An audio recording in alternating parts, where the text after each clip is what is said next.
Gabbard, when Russia was denying us use of chemical weapons, they accused the U.S. of supporting terrorists. This is a line that Putin used frequently during the Syrian civil war as he supported Assad.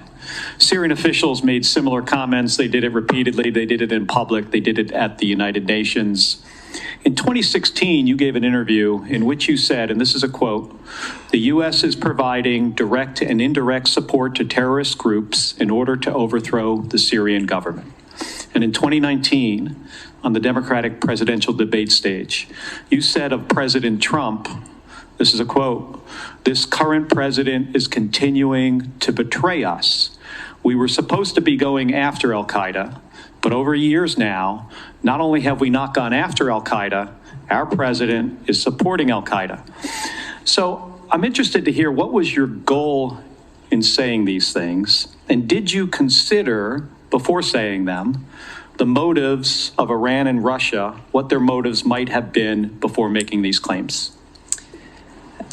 Senator, as someone who enlisted in the military specifically because of al-Qaeda's terrorist attack on 9/11 and committing myself and my life to doing what I could to defeat these terrorists, it was shocking and a betrayal to me and every person who was killed on 9/11, their families and my brothers and sisters in uniform.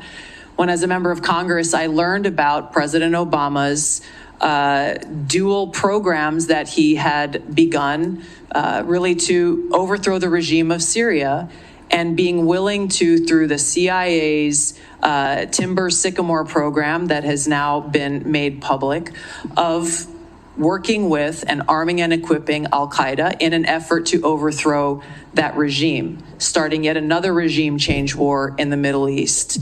DoD train and equip program, again, begun under President Obama, is widely been known, looked at and studied, that ultimately resulted in over $500 million being used to train who they called moderate rebels, but were actually fighters working with and aligned with al-Qaeda's affiliate on the ground in Syria, all to move forward with their regime change and not acknowledging what was obvious at the time and what has unfortunately borne true, which was that a regime change war in Syria, much like the regime change wars in Iraq, the toppling of Gaddafi and Mubarak, while these are all dictators, would likely result in the rise of Islamist extremists like al-Qaeda taking power.